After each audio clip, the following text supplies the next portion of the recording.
Hello friends, welcome back to our YouTube channel GK with me. तो आज की हमारी जो क्लास है वो रहेगी सीडीपी की, चाइल्डहुड डेवलपमेंट एंड पेडागोजी। इसमें हम पढ़ेंगे पूरी पेडागोजी जो आपके एचटेट के एग्जाम में 30 मार्क्स की रहने वाली है। इसमें मैं आपको मोस्ट इंपॉर्टेंट वो टॉपिक्स कराने वाली हूँ जो पहले पेपर में पूछे गए हैं और जिसके मोस्ट इंपॉर्टेंट जो चांसेस हैं कि वो आगे भी एग्जाम में पूछे जाएंगे। ये मेरे खुद के एक्सपीरियंस पर बेस्ड है। मैंने पहले जितने भी पेपर थे सबका एनालिसिस करके ये जो टॉपिक्स है वो आपके सिलेबस में ऐड किए हैं, मतलब वही मैं आपको कराने वाली हूँ। मोस्ट ऑफ जितने भी एग्जाम से रिलेटेड होंगे वो सारे मैं आपको पढ़ा दूंगी, ठीक है। उसके लिए आपको ये हमारी क्लास देखनी पड़ेगी। साथ साथ अगर आपको हमारे ये नोट्स चाहिए तो आप एग्जाम फैक्ट अकेडमी नाम से एक ऐप है वो डाउनलोड कर सकते हैं और वहाँ से आपको हमारे नोट्स मिल जाएंगे। वहाँ से आपको ये नोट्स डाउनलोड करने पड़ेंगे। ये आपके 30 मार्क्स की सीडीपी रहने वाली है। इससे पहले मैं आपको बता चुकी हूँ कि मैं आपको सारी सीडीपी कराऊंगी। साथ साथ ना एक सिलेबस की वीडियो बनाई है मैंने, वो कंप्लीट वीडियो आप पहले देख लेना कि क्या सिलेबस रहने वाला है, हमें कौन से टॉपिक करने हैं। उसमें मैंने सारे सीडीपी का सिलेबस, हिंदी का सिलेबस, इंग्लिश का सिलेबस, जैसे रीजनिंग, मैथ्स, हरियाणा जीके, सारा का सारा ऐड करके बता रखा है। ये क्लास आपके पीआरटी के लिए, ठीक है, इसके साथ साथ आपके टीजीटी के लिए और टीजीटी के साथ साथ आपके पीजीटी, तीनों ही एग्जाम के लिए क्या रहने वाली है, हेल्पफुल रहेगी। चाहे आप तीनों लेवल्स में से किसी भी लेवल का एग्जाम दे रहे हैं तो तीनों के ही पॉइंट ऑफ व्यू से एक क्लास जो है वो इम्पोर्टेंट है। और हाँ, अगर आपके साथ में कोई प्रिपरेशन कर रहा है तो आप उससे शेयर भी कर सकते हैं क्लासेस। ये बिल्कुल फ्री ऑफ कॉस्ट है एंड नोट्स भी फ्री ऑफ कॉस्ट है। आप exam fact academy app download कीजिए, वहां से आपको नोट्स मिल जाएंगे, ठीक है। तो स्टार्ट कर देते हैं। CDP, childhood development and teaching aptitude, ये दोनों ही इसके साथ में रहेंगे। जो टॉपिक्स आपके पूछे जाते हैं वो सारे इसमें ऐड रहेंगे। ये एचटेट के लिए इंपॉर्टेंट है, ठीक है। इसके साथ साथ जैसे सबसे पहला जो टॉपिक है वो डेवलपमेंट का मैंने उठाया है। अब आप पूछेंगे डेवलपमेंट का टॉपिक क्यों उठाया, क्योंकि जैसे हम बच्चों को पढ़ाते हैं, उनको समझते हैं, तो उससे पहले हमें डेवलपमेंट को समझना होगा, क्योंकि इसका नाम ही क्या है, चाइल्डहुड डेवलपमेंट है। तो सबसे पहले डेवलपमेंट को समझना होगा। तो अगर आप मान लो तैयारी करते हो तो भी आपको सबसे पहला जो टॉपिक होगा वो आपको डेवलपमेंट का ही पढ़ना होगा। तो यहां पर लिखा है मैंने डेवलपमेंट का मतलब क्या होता है, विकास होता है। विकास क्या होता है, एक ऐसी प्रक्रिया होती है जो हमारी निरंतर चलती रहती है, रुकती नहीं है। जैसे हम जन्म लेते हैं, हमारे जन्म से लेकर, जैसे जब हम माँ के गर्भ में होते हैं तब से लेकर जब तक कि हमारी डेथ नहीं हो जाती है तब तक हमारा जो डेवलपमेंट है वो किसी ना किसी तरीके से चलता रहता है, रुकता नहीं है, ठीक है। तो यहाँ पर अब इसकी डेफिनेशन पढ़ लेते हैं। जो विकास है वो एक ऐसी प्रक्रिया है जो सतत चलती रहती है, यानी कि कॉन्टिन्यूअस प्रोसेस है। कई बार एग्जाम में ये भी पूछ लिया जाता है कि डेवलपमेंट कैसा प्रोसेस है, तो ये कॉन्टिन्यूअस प्रोसेस है जिसमें कौन से चेंजेस शामिल होते हैं। इसमें आपके क्वालिटेटिव चेंजेस भी होंगे, साथ साथ इसमें क्वांटिटेटिव चेंजेस भी होंगे। क्वालिटेटिव यानी कि जो आपके गुणात्मक होते हैं और क्वांटिटेटिव जो कि आपके परिमाणात्मक होते हैं। आगे मैंने इन दोनों के बारे में डिटेल से लिखा है कि गुणात्मक चेंजेस कौन से हैं, क्वांटिटेटिव चेंजेस कौन से हैं, तो आगे हम पढ़ने वाले हैं। तो विकास के अंदर यानी कि डेवलपमेंट में ये दोनों ही चेंजेस शामिल होते हैं। इसमें से एक चेंजेस होगा जो हमारी बॉडी से रिलेटेड होगा, एक चेंजेस होता है जिसे हम माप नहीं सकते, जिसे हम फील कर सकते हैं, जैसे हमारा डेवलपमेंट है, ठीक है। तो इसके अंदर डेवलपमेंट में ये दोनों ही चेंजेस शामिल किए गए हैं। और डेवलपमेंट एक ऐसा प्रोसेस है जो क्या चलता रहता है, निरंतर चलता रहता है। जैसे हम माँ के गर्भ में होंगे तब से हमारा विकास होना शुरू होता है और हमारे टॉम तक जो विकास है वो चलता रहता है। इसे हम कई बार बोल देते हैं कि जो डेवलपमेंट है वो क्या है, वॉर्म टू टूम होता है, ठीक है। तो हम इसे क्या कहेंगे, वूम टू टूम होगा ये। इसके साथ साथ अगर हम बात कर लेते हैं वृद्धि की, इसमें ना आपको कोई भी कंफ्यूजन नहीं रहने वाला है। मैंने आगे सारा का सारा ना आपका ये ऐसे इसके डिफरेंस भी लिखे हैं कि इन दोनों में क्या डिफरेंस है, इनकी पहले डेफिनेशंस क्या है, वो सारा मैंने लिखा है। अब यहाँ पर लिखा गया है वृद्धि यानी कि ग्रोथ। ग्रोथ क्या होती है, समय के साथ कुछ मात्रा में होने वाली जो फिजिकल जो चेंजेस होते हैं वो किससे रिलेटेड है, हमारे ग्रोथ से रिलेटेड है। जैसे टाइम के अकॉर्डिंग क्या होता रहता है, हमारी बॉडी में चेंज होता रहता है। जैसे हम पैदा होते हैं उसके बाद जैसे हमारी बॉडी में चेंज होता है, बच्चे चलना शुरू करते हैं, उनकी जो मतलब हाइट है, उनकी जो बॉडी वेट है, उनमें क्या आते रहते हैं, चेंजेस आते रहते हैं। उनकी बॉडी में जो चेंज आते रहते हैं, शारीरिक बनावट में जो चेंज होता रहता है वो किस में शामिल होता है, वृद्धि में शामिल होता है, ग्रोथ में शामिल होता है। बट ना ये एक पर्टिकुलर टाइम के बाद में रुक जाता है। तो ग्रोथ क्या है, समय के साथ कुछ मात्रा में होने वाली फिजिकल वृद्धि से संबंधित है। इसमें क्या क्या शामिल किया गया है, जैसे इसमें हमारी हाइट होती है, वजन होता है, शरीर के अनुपात होते हैं, हमारी जो फिजिकल स्ट्रक्चर होता है बॉडी का, उनमें क्या होता है, चेंज होता रहता है। अब आप देखिए, आप जैसे पहले थे वो आज ऐसे नहीं है, 2 साल पहले जैसे थे आज कोई ना कोई आपकी बॉडी में जरूर चेंज हुआ होगा, या पहले जब बचपन में थे वैसे आप एडोलेसेंस में नहीं होते हैं, जैसे चाइल्डहुड में थे वैसे आप आगे एडोलेसेंस में नहीं होंगे, जैसे एडोलेसेंस में उसके बाद आप अडल्टहुड में वैसे नहीं होंगे। तो आपकी बॉडी में क्या होता रहता है, चेंज होता रहता है। बट ये चेंज जो है वो एक समय के बाद भी क्या हो जाता है, रुक जाता है। तो ये एक कॉन्टिन्यूस प्रोसेस हम इसे नहीं कह सकते। जो डेवलपमेंट है वो हमारा कॉन्टिन्यूस प्रोसेस है, लेकिन जो ग्रोथ होती है वो कुछ मात्रा में क्या करती है, हमारी बॉडी में चेंज करती है, वृद्धि से रिलेटेड है ये, यानी कि क्या करती है, फिजिकल चेंज होता है, जैसे हम देख सकते हैं। इसके बाद ये मैंने लिखा है ग्रोथ और डेवलपमेंट। अब ये जो ग्रोथ है ये एक टाइम पीरियड के बाद में क्या हो जाता है, रुक जाता है, यानी कि जो वृद्धि है वो एक टाइम पीरियड के बाद में क्या होगी, रुक जाएगी। लेकिन जो डेवलपमेंट है वो हमारा रुकता नहीं है, वो वूम टू टूम चलता रहता है। इसको हिंदी में अगर पूछा जाए तो हम क्या लिखेंगे, ये गर्भ से कब्र तक होता है। ठीक है, तो डेवलपमेंट कैसा प्रोसेस है, डेवलपमेंट गर्भ से कब्र तक चलने वाला प्रोसेस होता है। और वृद्धि क्या होती है, एक टाइम पीरियड के बाद में रुक जाती है। ग्रोथ जो होती है, अब आपको देखो, जो आपकी हाइट है एडोलेसेंस के बाद में आपकी जो हाइट है वो बढ़ती नहीं है, जितनी हाइट आपकी उतनी हाइट रहती है, एक टाइम पीरियड तक ही बढ़ती है। तो वो जो हाइट है वो किस में होती है, आपकी काउंट ग्रोथ में काउंट होती है। जैसे हम माप सकते हैं, वो क्या होता है, ग्रोथ होता है हमारा। जैसे आपकी हाइट है, आप अपनी हाइट को मेजर कर सकते हैं, और ये एक टाइम पीरियड के बाद में क्या हो गई, रुक गई है। जैसे आपके दांत है, दांत एक टाइम पीरियड तक ही निकलते हैं, उसके बाद में दांत निकलना बंद हो जाते हैं, तो वो सब किस में आते हैं, आपके ग्रोथ में आते हैं। अब हम पढ़ लेते हैं गुणात्मक क्या होता है। अभी मैंने आपको बताया था गुणात्मक और परिमाणात्मक। ठीक है, यहाँ पर है गुणात्मक यानी कि क्वालिटेटिव चेंज, तो ये इंग्लिश में ज़्यादा सही है, तो गुणात्मक को कहेंगे क्वालिटी। क्वालिटी गुण होते हैं किसी चीज़ के, तो क्वालिटेटिव चेंज। और ये क्वांटिटी जैसे हम माप सकते हैं, मेजर कर सकते हैं, तो क्वांटिटी होता है यहाँ पर परिमाणात्मक चेंज। जो क्वांटिटेटिव चेंज है वो हमारे किससे रिलेटेड होंगे, क्वांटिटेटिव चेंज जो है वो हमारे ग्रोथ से रिलेटेड होते हैं। ठीक है, इसके साथ साथ जो क्वालिटेटिव चेंज है वो हमारे किससे रिलेटेड होते हैं, डेवलपमेंट से रिलेटेड होते हैं। ठीक है, और ये दोनों ही डेवलपमेंट से रिलेटेड होते हैं। लेकिन अगर क्वांटिटेटिव चेंज की बात की जाती है तो वो हमारे ग्रोथ से रिलेटेड होंगे, हमारी वृद्धि से रिलेटेड होंगे। जो विकास होता है ना, जैसे डेवलपमेंट है, अब जो डेवलपमेंट है ये दोनों को ही कंसीडर करता है, और डेवलपमेंट का ही पार्ट होता है ग्रोथ। तो ये आई होप आपको समझ में आ रहा होगा। जैसे हमारी जो वृद्धि हो रही है वो भी किसका हिस्सा है, विकास का हिस्सा है, लेकिन विकास जो है वो वृद्धि का हिस्सा नहीं होता है। अब मान लो जो ग्रोथ है हमारी हाइट चेंज हो रही है, हमारा वेट चेंज हो रहा है, वो सब भी किसका पार्ट होंगे, कहीं ना कहीं डेवलपमेंट का हिस्सा होते हैं वो। इसीलिए ना मैंने लिखा ये दोनों किसका मिक्सचर होता है, गुणात्मक और परिमाणात्मक चेंजेस होते हैं इसमें। लेकिन वृद्धि की बात की जाए, अगर मान लो आपसे एग्जाम में पूछ लिया जाए कि वृद्धि कैसे है, तो आप ये परिमाणात्मक टिक करेंगे। आई होप यहां तक समझ में आ गया होगा आपको। अब यहां पर हम गुणात्मक की बात कर लेते हैं। गुणात्मक में आता है जैसे हम कुछ काम करते हैं, जैसे हमारा इमोशनल अंडरस्टैंडिंग है, हम किसी चीज को कितना समझते हैं, हमारे काम करने का तरीका क्या है, हमारे अंदर कितनी मैच्योरिटी है, हम कितने अच्छे से चीजों को हैंडल कर पा रहे हैं, वो सब क्या है, गुणात्मक है। जैसे हम मेजर नहीं कर पा रहे हैं, जैसे हम देख नहीं पा रहे हैं, लेकिन वो हमारे व्यवहार में दिखाई दे रहा है। जैसे परिमाणात्मक है, जैसे हम देख सकते हैं, जैसे हमारी हाइट है, हम देख सकते हैं हमारी हाइट को, वेट है, मेजर कर सकते हैं, तो शेप है, इन सब चीजों को हम क्या कर सकते हैं, मेजर कर सकते हैं। तो ये क्या है, हमारे परिमाणात्मक चेंज है। तो यहां तक कि आपको समझ में आ गए होंगे।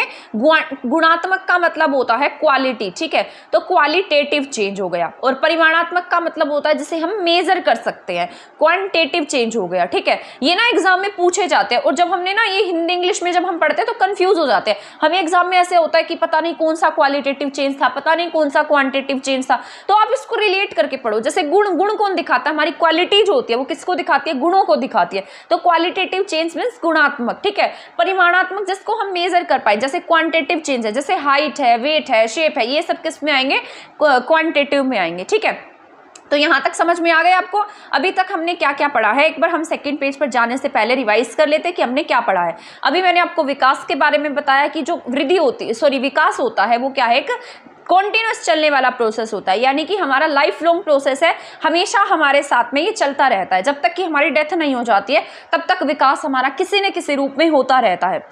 अब आपने देखा होगा कि जैसे पहले आप सोचते थे आज आप वैसा नहीं सोचते हैं। जैसा आप 10 साल पहले जिन चीज़ों को लेकर चिंतित रहते थे आज उन चीज़ों को लेकर चिंतित नहीं रहते हैं। तो क्या हुआ, आपका जो मैच्योरिटी लेवल है वो बढ़ गया, आप में चेंजेस आई, ये सबके इसका हिस्सा है, आपके विकास का हिस्सा है, सभी डेवलपमेंट का हिस्सा है। आज से 10 साल पहले या 15 साल पहले लगा लो, 10 साल पहले की बात करते हैं, 10-15 साल पहले की, तो आप क्या झगड़ते थे बच्चों के साथ में या इस बात के लिए टेंशन में रहते थे कि हमें बाहर जाना है, हमें खेलना है, इन सब चीज़ों के लिए टेंशन में रहते थे। लेकिन आज क्या है, आज किस चीज़ के लिए आप चिंतित रहते हैं? अपनी जॉब के लिए चिंतित रहते हैं, अपने एग्जाम के लिए चिंतित रहते हैं, जैसे हमारा स्टेट क्लियर होगा या नहीं होगा, इन सब चीज़ों के लिए आप चिंतित रहते हैं। तो ये कहीं ना कहीं हमारे विकास का हिस्सा होते हैं। जिन चीज़ों के लिए पहले आप चिंतित थे वो सब आपका उस टाइम का डेवलपमेंट था, लेकिन आज आप जिन चीज़ों के लिए टेंशन में है वो आज आपकी मैच्योरिटी लेवल पर डिपेंड कर रहा है। यानी कि ये क्या है, जो चेंजेस आ रहे हैं ये सब किसका हिस्सा माने जाएंगे, आपके विकास का हिस्सा माने जाएंगे। ठीक है,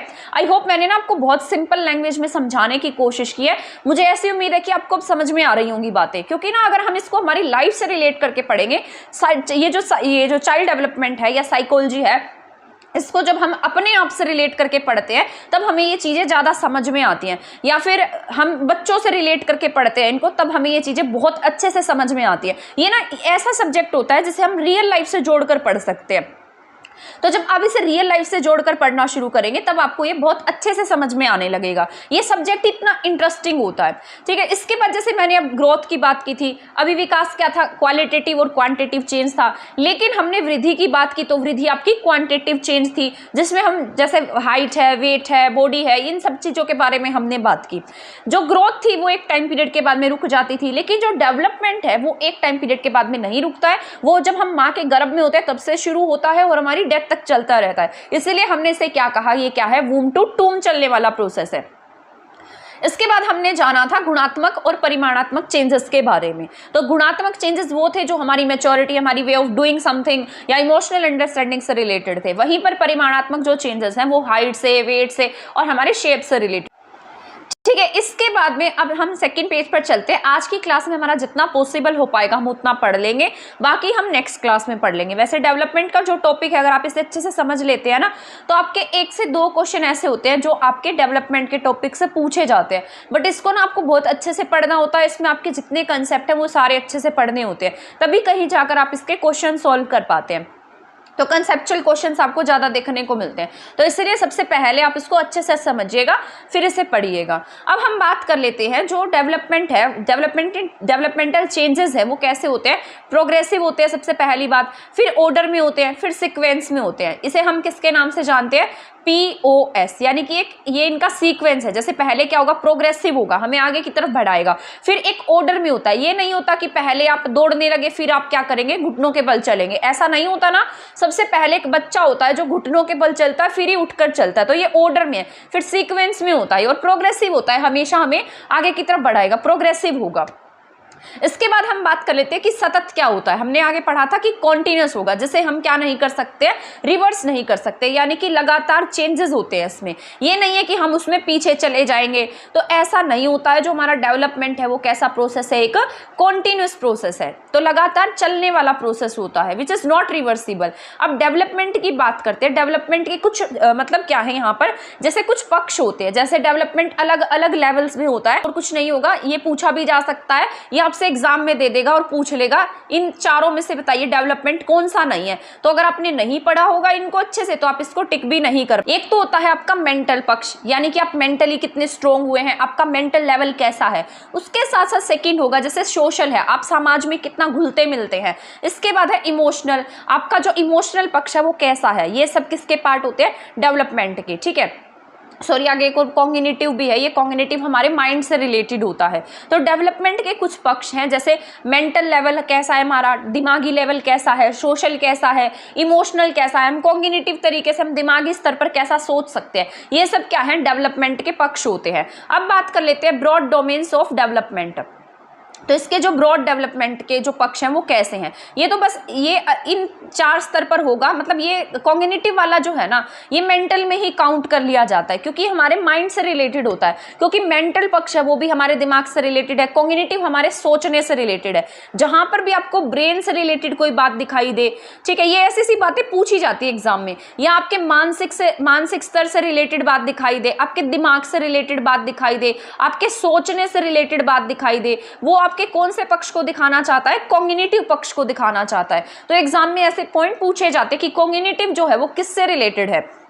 तो जो कॉग्निटिव डेवलपमेंट होता है वो हमारे माइंड से रिलेटेड होता है, हमारे ब्रेन से रिलेटेड होता है। सामाजिक पक्ष होता है ये, हमारा मानसिक पक्ष होता है। सोशल, हम समाज में कितना घुले मिले हुए हैं, कहीं हम एंटी सोशल तो नहीं है, हम बाहर जाने से डरते तो नहीं है, ये सब हमारा सामाजिक विकास को दिखाता है। सांवेगिक, हमें कितनी जल्दी गुस्सा आ जाता है, हमारे इमोशंस कैसे हैं, ये सब हमारा सांवेगिक पक्ष को दिखाता है। अब हम बात कर लेते हैं ब्रॉड डोमेन्स ऑफ डेवलपमेंट की। डेवलपमेंट के जो ब्रॉड डोमेन्स हैं वो क्या क्या है, तो इसको ऐसे याद रखेंगे PCSE, ठीक है, इसको ऐसे याद रखना, ब्रॉड डोमेन है इसके PCSE। तो ये ब्रॉड डोमेन्स हैं, डेवलपमेंट के अलग अलग पक्ष हैं, तो इसको याद रखना है P, फिर C, फिर S, फिर E, ठीक है। P से आपका फिजिकल डेवलपमेंट होगा, C से आपका कॉग्निटिव डेवलपमेंट होगा, S से आपका सोशल डेवलपमेंट और E से आपका इमोशनल डेवलपमेंट है।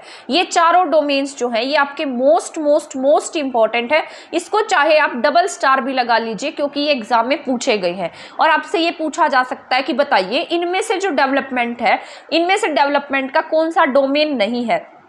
तो यहाँ पर P से क्या होगा, फिजिकल, क्योंकि आप फिजिकली भी ग्रो करते हैं, ठीक है। इसके साथ साथ C में आपका कॉग्निटिव, जो आप दिमाग स्तर पर कितने मजबूत हो रहे हैं, ऐसे सोशल आप कितना अच्छा घुलते मिलते हैं, E में आपके इमोशंस कैसे हैं, ये सब किसके पार्ट होते हैं, आपके डेवलपमेंट के पार्ट होते हैं। अगर इनमें से एक में भी कमी रहती है तो ये क्या करेंगे, एक दूसरे को इफेक्ट करेंगे, ठीक है। तो ये ब्रॉड डोमेन्स हैं डेवलपमेंट के, जिसमें पहला लेवल फिजिकल डेवलपमेंट का है, फिर कॉग्निटिव डेवलपमेंट है, फिर सोशल डेवलपमेंट है, इसके बाद इमोशनल डेवलपमेंट है।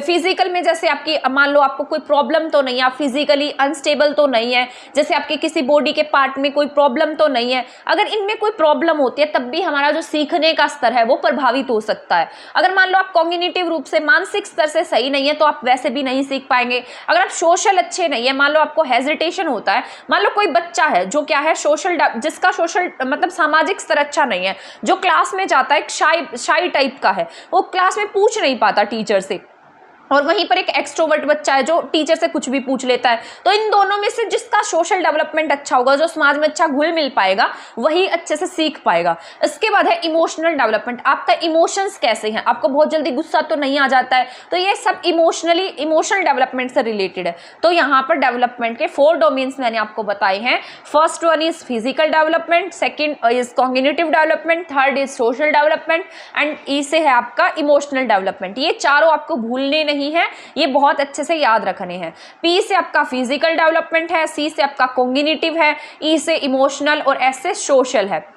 इसको याद करने की ट्रिक है PCSE, 2-3 बार आप इसे देखेंगे तो आपको याद हो जाएगा। और इसको अपनी कॉपी पर लिख कर देखना, ये जो मैं पढ़ा रही हूँ ना, ये मैं तो अपने नोट्स दे दूंगी, बट आप खुद से अपने नोट्स बनाएंगे तो द बेस्ट होंगे। आपको आगे भी अपने जो एग्जाम्स देंगे, ऐसा तो नहीं है स्टेट देने के बाद आप सीधे जॉब लग जाएंगे, ये तो सिर्फ क्वालिफाइंग एग्जाम है। इसके बाद मान लो आप कोई एग्जाम देते हैं, टीचिंग एग्जाम देते हैं, तब अगर आपका ये बेस बहुत अच्छा है तो आगे आप उनको बहुत अच्छे से समझ पाएंगे, आपको चीजें जो है वो बेहतर तरीके से समझ में आने वाली है। इसके बाद है फिजिकल डेवलपमेंट की हम बात कर लेते हैं। फिजिकल डेवलपमेंट में आपके जैसे हाइट बिलोंग करती है, वेट हो सकता है, साइज हो सकता है, शेप हो सकता है, तो ये सभी किसके पार्ट होंगे, ये फिजिकल डेवलपमेंट से रिलेटेड होंगे, ठीक है। तो आपसे पूछा जा सकता है फिजिकल डेवलपमेंट में क्या आता है, हाइट आती है, वेट आता है, साइज हो सकता है, शेप हो सकती है, बॉडी की बनावट हो सकती है, ये सब हमारे फिजिकल डेवलपमेंट से रिलेटेड है। इसके बाद है मोटर डेवलपमेंट से रिलेटेड बात कर लेते हैं। मोटर डेवलपमेंट में स्पीड की बात कर लेते हैं, एक्यूरेसी की बात आ जाती है, ठीक है। तो ये मोटर हमारी जो भी हम लिखते हैं उन सब चीजों से रिलेटेड है। हम कितने अच्छे से लिख पा रहे हैं, हमारी एक्यूरेसी क्या है, ये सब मोटर डेवलपमेंट का हिस्सा है। इसके बाद है ग्रॉस मोटर स्किल। ये यहाँ पर मोटर स्किल्स जो होती है ना, ये पहले हमारी स्पीड, एक्यूरेसी, इन सब चीज़ों को दिखाती है। इसको भी दो पार्ट में बांटा गया, एक ग्रॉस मोटर स्किल होती है, एक फाइन मोटर स्किल होती है, ठीक है। ये ना जैसे ग्रॉस मोटर स्किल जो है, हमारा जो डेवलपमेंट है वो कैसे होता है, ग्रॉस टू फाइन होता है। ये आपने जब बीएड की होगी ना, तब आपने पढ़ा होगा, डेवलपमेंट की पूरी बुक थी चाइल्ड डेवलपमेंट की, और उसमें शायद पहला ही टॉपिक ये जो था डेवलपमेंट का था। और उसमें जब हम वो पूरा का पूरा लेंथी ऐसे पैसेज बनाकर लिखते थे, तो मुझे याद है मैंने ये वाला जो पॉइंट है उसमें पढ़ते थे ग्रोस टू फाइन, पर तब हमें इतने अच्छे से समझाया नहीं गया था, इन सब चीज़ों के बारे में पता ही नहीं था ये ग्रोस क्या है, ये फाइन क्या है। तो हमारा जो डेवलपमेंट है वो कैसे होता है, ग्रोस टू फाइन होता है। अब यहाँ पर हम जान लेते हैं ग्रोस क्या है और फाइन क्या है। ग्रोस मोटर स्किल जो है, इसे हम स्थूल गतिक कौशल के नाम से जानते हैं। हिंदी के जो वर्ड्स है ना, वो थोड़े से टफ है बजाय कि इंग्लिश के। अगर आप इंग्लिश में याद रख लेते तो बहुत अच्छी बात है, ये आपको लास्ट टर्म तक याद रहेंगी।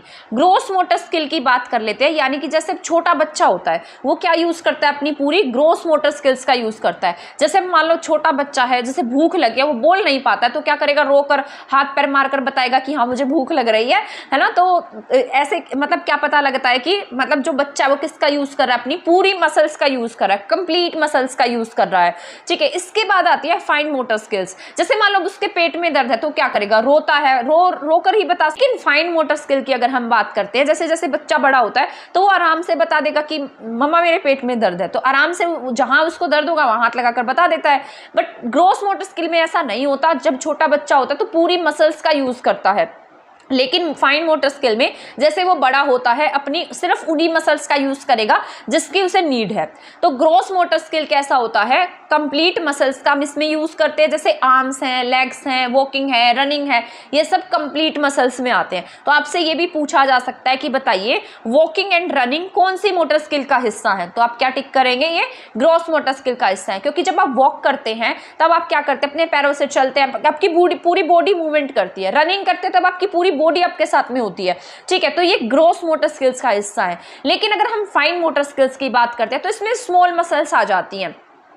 जैसे मान लो आपको लिखना है, कुछ राइट करना है, तो आप उसमें क्या यूज कर रहे हैं, अपनी फाइन मोटर स्किल्स का यूज कर रहे हैं। जैसे अब आपकी आईज है, आईज ब्लिंक कर रही है, ओनली आईज ब्लिंक कर रही है, तो उसमें क्या है, आपकी फाइन मोटर स्किल्स है। हाथों की मसल, अब मान लो मैं आपको राइट करके पढ़ा रही हूँ तो सिर्फ मेरे हाथों की मसल्स काम कर रही हैं। मैं मान लो पेन से लिख रही हूँ तो मेरे हाथ की मसल्स काम कर रही है, तो ये क्या है, आपके फाइन मोटर स्किल है। जैसे आप ड्रॉइंग कर रहे हो तो आपके हाथ की मसल्स काम कर रही है, पेंटिंग कर रहे हो आपके हाथ की मसल्स काम कर रही है, राइटिंग कर रहे हो आपके हाथ की मसल्स काम कर रही है। तो ये सब कहीं ना कहीं फाइन मोटर स्किल्स का हिस्सा है, ठीक है। तो ये ना मोस्ट इंपॉर्टेंट है, ये बहुत बार एग्जाम में पूछा गया है। ये जितने भी मैं आपको करा रही हूं ना, ये सारे के सारे ही एग्जाम में आए हुए क्वेश्चंस है। तो आपसे एग्जाम में पूछा जा सकता है कि कौन सा इसमें से ग्रोस मोटर स्किल है, कौन सा इसमें से फाइन मोटर स्किल्स है। तो आपको ये बहुत अच्छे से याद रखना है। आई होप आपको ये सब समझ में आ रहा होगा अच्छे से, ठीक है। तो यहाँ पर ग्रोस मोटर स्किल जो है वो क्या है, आपके स्थूल गतिक कौशल है। ग्रोस मोटर स्किल क्या है, इसमें हम कंप्लीट मसल का यूज करते हैं, इसमें आर्म्स होंगी, लेग्स होंगी, वॉकिंग होगा, रनिंग होगा। लेकिन फाइन मोटर स्किल की अगर हम बात करें तो उसमें हमारे आंख की मसल्स पूछी जा सकती है, हाथों की मसल्स, ड्रॉइंग करना, पेंटिंग करना, राइटिंग करना, ये सब कहीं ना कहीं हमारे फाइन मोटर स्किल का हिस्सा है। तो डेवलपमेंट की बात करते हैं तो डेवलपमेंट कैसा प्रोसेस है, ये ग्रोस टू फाइन जाता है, ठीक है। तो बच्चे का जो डेवलपमेंट है वो कैसे होता है, ग्रोस टू फाइन होता है, ठीक है। तो डेवलपमेंट कैसा प्रोसेस होगा, ग्रोस टू फाइन होगा। आई होप यहां तक समझ में आ गया होगा आपको। इसके बाद है कॉग्निटिव डेवलपमेंट। यहाँ पर मैंने आपको पढ़ाया है अभी जो फिजिकल डेवलपमेंट है उसके बारे में, मोटर डेवलपमेंट के बारे में, फाइन मोटर स्किल के बारे में, और साथ साथ हम पढ़े हैं ग्रोस मोटर स्किल के बारे में, ग्रोस टू फाइन, ठीक है। तो यहाँ तक समझ में आ गया। इसके बाद जो सेकेंड पार्ट है वो कॉग्निटिव डेवलपमेंट से रिलेटेड है, ठीक है। तो कॉग्निटिव डेवलपमेंट से रिलेटेड है ये हमारे दिमाग से रिलेटेड होगा। कहीं ना कहीं जहां भी आपके दिमाग की बात आए, जहां भी ब्रेन की बात आए, जहां भी आपके बौद्धिक क्षमताओं की बात आए, कल्पना की बात आए, इमेजिनेशन की बात आए, तर्क करने की बात आए, सोचने की बात आए, वहां आपको क्या टिक करना होगा, कॉग्निटिव डेवलपमेंट टिक करना होगा, ठीक है। ये जितने पॉइंट मैं आपको इतने अच्छे से एक्सप्लेन करके बता रही हूँ ना, कोई नहीं बताएगा, यूट्यूब पर कोई भी ऐसे फ्री में नहीं पढ़ा रहा, ठीक है। तो आप इसको बहुत अच्छे से पढ़िए, आप इसका यूज कीजिए, इसको बहुत अच्छे से करिए।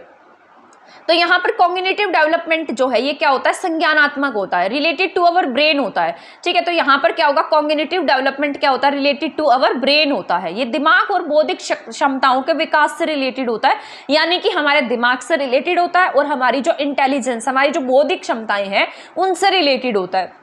अब मान लो आपको एग्जाम में सोचना आ जाए, तर्क करना आ जाए, कल्पना आ जाए, मेमोरी आ जाए, लैंग्वेज डेवलपमेंट आ जाए, तो सभी कहीं ना कहीं किसका हिस्सा है, हमारे कॉग्निटिव डेवलपमेंट का, यानी कि हमारे संज्ञानात्मक विकास का हिस्सा है। हमारे सोचने का, तर्क करने का, कल्पना करने का, मेमोरी का, लैंग्वेज का, ये सब कहीं ना कहीं किसका हिस्सा है, कॉग्निटिव डेवलपमेंट में आते हैं। तो ये आपसे पूछे जा सकते हैं, आपसे ऐसे क्वेश्चन में बनाकर दे देगा कि बताइए इनमें से कौन सा ऐसा है जो कॉग्निटिव डेवलपमेंट से रिलेटेड है, या इनमें से कौन सा ऐसा है जो इमोशनल से रिलेटेड है, कौन सा ऐसा है जो फिजिकल से रिलेटेड है, ठीक है। तो ये ना यहाँ पर तो बहुत आसान लगते हैं, बट जब हम पेपर सॉल्व करते हैं ना तो पूरा दिमाग घुमा देते हैं, ऐसे क्वेश्चंस आते हैं एग्जाम में। तो पहले आप इसे अच्छे से समझिए, साथ साथ कोई बुक ले लेना जिसमें से आप प्रैक्टिस कर पाओ। तो ये आपकी प्रैक्टिस भी बहुत मांगता है सीडीपी। अगर आपने प्रैक्टिस नहीं की होगी, सिर्फ थ्योरी पढ़ी होगी, तब भी आप बहुत सारे क्वेश्चन सॉल्व नहीं कर पाएंगे। तो यहाँ पर हम बात कर लेते हैं ब्रेन की, ठीक है। ब्रेन की अगर बात करते हैं तो हमारे ब्रेन में दो टाइप के होते हैं, एक लेफ्ट ब्रेन, एक राइट ब्रेन, ठीक है। इस साइड वाला हमारा जो है वो जहाँ राइट ब्रेन होगा, इस साइड वाला लेफ्ट ब्रेन होगा। तो जो लेफ्ट ब्रेन है वो भी कोई ना कोई काम करता है, उसी तरीके से हमारा जो राइट ब्रेन है वो भी कुछ ना कुछ काम कर रहा है। तो हम जान लेते हैं, हम लेफ्ट ब्रेन जो होता है वो लॉजिक से रिलेटेड होता है। तो L for left and L for logic, ठीक है। तो ये ऐसे याद रख लेना आप, left brain, L for left and L for logic, ठीक है।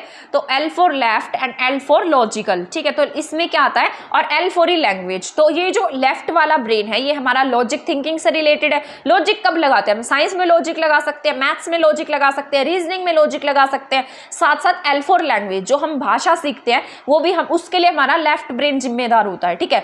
तो जो ब्रेन है वो मतलब जो लेफ्ट ब्रेन है वो किसके लिए रिस्पॉन्सिबल होगा, साइंस के लिए, मैथ्स के लिए, साथ साथ लैंग्वेज के लिए, लॉजिकल थिंकिंग के लिए रिलेटेड होता है हमारा लेफ्ट ब्रेन। तो इसको ऐसे ही याद रखना है, L for left, L for logic, L for language and maths and science, ठीक है। मैथ और साइंस बिना लॉजिक के तो आएंगे नहीं, तो वो लेफ्ट से रिलेटेड है। राइट ब्रेन की अगर हम बात कर लेते हैं तो राइट ब्रेन में क्या आती है, हमारी क्रिएटिविटी आती है। राइट ब्रेन में होगा ड्राइंग होगा, म्यूजिक होगा, डांस होगा, ये सब हमारे क्रिएटिविटी है, जो हमारी सृजनात्मकता है वो किससे रिलेटेड है, हमारे राइट ब्रेन से रिलेटेड है। जो भी हम, ये हमारी जो स्किल्स होती है, जैसे हम ड्राइंग करते हैं, अच्छी म्यूजिक करते हैं, हम डांस करते हैं, हमारी क्रिएटिविटी है ये, तो ये हमारे राइट ब्रेन से रिलेटेड है, ठीक है। ये भी एग्जाम में पूछे जाते हैं, तो ये आपको याद रखने हैं। कई बार लैंग्वेज का पूछ लिया जाता है कि बताइए लैंग्वेज के लिए कौन सा ब्रेन का जो कौन सा हिस्सा है वो हमारा हेल्पफुल रहता है, तो लैंग्वेज के लिए हमारा लेफ्ट ब्रेन होता है, ठीक है। तो ये याद रखना है। इसके बाद हम पढ़ लेते हैं सोशल डेवलपमेंट के बारे में। तो बस हम इसकी जो स्टेजेस है वही पढ़ लेंगे। इसके बाद जो नेक्स्ट क्लास रहेगी ना, इमोशनल तक पढ़ लेते हैं हम, ठीक है। इसके बाद ग्रोथ और डेवलपमेंट का हम कल की क्लास में कर लेंगे। जैसे ये आपकी बहुत बड़ी ही पीडीएफ है तो आगे और चैप्टर रह जाएगा, वो हम कल की क्लास में कर लेंगे, ठीक है। तो अभी आधा आधा करके हम पढ़ लेते हैं, ऐसे आपको भी कंफ्यूजन नहीं होगी और आपको अच्छे से समझ में भी आ जाएगा और आपको क्लास भी बोरिंग नहीं लगेगी। वैसे मैं ऐसी उम्मीद करती हूँ कि आपको क्लास बोरिंग नहीं लग रही होगी, क्योंकि मैं आपको बोरिंग तरीके से नहीं पढ़ा रही हूँ। वैसे बहुत बोरिंग सब्जेक्ट होता है, बहुत सारे जो टीचर से समझाते समझ में भी नहीं आता हमें ये चैप्टर। मुझे तो ये जो सीडीपी है ना, बहुत कम टीचर्स ऐसे हैं जिनका समझ में आता है। तो हर किसी का ना अपना पढ़ने का तरीका होता है। ये नहीं है कि बाकी टीचर्स अच्छा नहीं पढ़ाते हैं, अच्छा पढ़ाते हैं, लेकिन हमें समझ में बहुत कम लोगों का आता है, क्योंकि सीडीपी सब्जेक्ट ही ऐसा होता है। तो यहाँ पर अगर हम बात कर लेते हैं सोशल डेवलपमेंट की, और हाँ, अगर आपको समझ में आ रहा है तो प्लीज़ इसे शेयर कर देना, क्योंकि मैं बहुत मेहनत से पढ़ा रही हूँ। वैसे मैं चाहती तो इसको पेड भी कर सकती थी, बट मैंने नहीं किया, क्योंकि मैंने प्रॉमिस किया था कि मैं आपको ये फ्री में पढ़ाऊंगी। अदरवाइज ये हमारी क्लासेस ऐप पर भी हो सकती थी, बट मैंने ये यूट्यूब पर ही रखी हैं। तो इसका ज़्यादा से ज़्यादा फ़ायदा उठाएं और इसको शेयर भी करें, ठीक है, ताकि मुझे भी लगे कि जो मैंने मेहनत की है वो सफल हो रही है, मुझे मोटिवेशन मिले आगे और वीडियोस बनाने का। तो आप इसे शेयर जरूर कर देना। सोशल डेवलपमेंट की अगर हम बात कर लेते हैं तो समाज के नियमों का अनुपालन करना क्या आता है। मोरल डेवलपमेंट भी किससे रिलेटेड है, जो नैतिक डेवलपमेंट है, जिसमें हमारी नैतिकता आती है, हमारे जो भी संस्कार आते हैं वो सब किस में आते हैं, सोशल डेवलपमेंट का ही कहीं ना कहीं हिस्सा होते हैं। समाज के नियमों का अनुपालन करना किसका हिस्सा है, मोरल डेवलपमेंट भी इसी का हिस्सा है, सोशल डेवलपमेंट का। इसके साथ साथ जो हमारी नैतिकता है, जो हमारे संस्कार है, जो हमारी जो सभ्यता है, वो सब भी किसका हिस्सा होती है, सोशल डेवलपमेंट का। क्योंकि हम जो संस्कार है, हमारी नैतिकता है, ये सब किससे सीखते हैं, समाज से। ठीक है। जो सोशल डेवलपमेंट है वो क्या चलता है, लाइफ लॉन्ग प्रोसेस होता है। आपको पता है, आप जन्म लेते हैं, संसार में रहते हैं, ठीक है, समाज के रीति रिवाजों का पालन करते हैं, आपके पेरेंट्स आपको समाज के बारे में सिखाते हैं, ठीक है, और जब तक कि आपकी डेथ नहीं हो जाती है तब तक आप किसका हिस्सा रहते हैं, समाज का हिस्सा रहते हैं। तो ये कैसा प्रोसेस होगा, एक लाइफ लॉन्ग प्रोसेस होता है जो इन्फेंसी से लेकर डेथ तक चलता रहता है, ठीक है। तो ये कैसा प्रोसेस है, इन्फेंसी से डेथ तक का जो है ये प्रोसेस होता है। अब मान लो आपने बहुत सारा पैसा कमाया, लेकिन आपको एक ऐसे आइलैंड पर भेज दिया गया जहां पर कोई भी नहीं है, क्या आप रह पाएंगे, नहीं रह पाएंगे ना। तो इसलिए समाज जो है वो बहुत इंपॉर्टेंट होता है। समाज हमारी जो वैल्यूज, हमारी नॉर्म्स है उनको बनाकर रखता है, हमारे बिहेवियर को बनाकर रखता है। अगर ये समाज नहीं होगा, हमारे ऊपर थोड़ी बाउंडेशंस नहीं होंगी, तो हम क्या करेंगे, हम कुछ भी करेंगे, कुछ भी गंद मचाएंगे। तो हम जो समाज होता है ना वो बहुत ज्यादा इंपॉर्टेंट होता है, समाज में मिलकर रहना बहुत जरूरी होता है। तो ये कैसा प्रोसेस है, इन्फेंसी से लेकर डेथ तक चलता रहता है। ये हमें वैल्यूज सिखाता है, ठीक है। इसके साथ साथ नॉर्म्स मतलब जो नियम है, हम समाज में रहकर नियम सीखते हैं, वैल्यू सीखते हैं, कल्चर सीखते हैं, बिहेवियर सीखते हैं। आज जो हमारा बिहेवियर है वो किसकी वजह से, हमारे समाज की वजह से। यानी कि आपके आसपास का जो एनवायरनमेंट है, मान लो आप अमेरिका में पैदा हुए होते तो आज आपकी जो भी मतलब परवरिश है, जो भी आपका एनवायरनमेंट है वो ऐसी नहीं हुई होती, आप बिल्कुल डिफरेंट होते, आपके बोलने का तरीका अलग होता, आपका बिहेवियर अलग होता। और हमारा जो समाज है, हम जैसे एनवायरनमेंट में पैदा हुए, जैसे समाज में रहे, तो हमारा बिहेवियर भी क्या हो गया, ऐसा ही बन गया। तो ये रिलेटेड किससे होता है, वैल्यूज से, नॉर्म से एंड बिहेवियर से, और ये इन्फेंसी से लेकर डेथ तक चलता है। तो ये याद रखना है, सोशल डेवलपमेंट किससे रिलेटेड है, ये इन्फेंसी से डेथ तक चलता है, लाइफ लॉन्ग प्रोसेस होता है। इसमें हम वैल्यूज, नॉर्म्स एंड बिहेवियर सीखते हैं, और समाज का हिस्सा होना बहुत ज्यादा जरूरी है। जब हम सोशलाइजेशन का टॉपिक पढ़ेंगे तब मैं आपको बताऊंगी एंटी सोशल बिहेवियर कैसा होता है। बहुत सारे लोग होते हैं जो एंटी सोशल बन जाते हैं, जैसे वो वाली तारे जमी पर एक मूवी थी, उसमें जो बच्चा था वो कैसा था, मतलब एक तरीके से उसको कोई समझता नहीं था, तो थोड़ा एंटी सोशल हो गया था। बाद में जो आमिर खान आया उसने उसको बताया, उसकी जो भी मतलब कमियां थी उन्हें दूर किया, तो वो सारी की सारी वो थोड़ा सा एंटी सोशल तभी हुआ था क्योंकि उसका बिहेवियर वैसा हो गया था, उसे कोई ना कोई प्रॉब्लम थी, उसे कोई समझता नहीं था। तो सोशलाइजेशन जो है वो हमारे डेवलपमेंट में एक महत्वपूर्ण भूमिका निभाता है।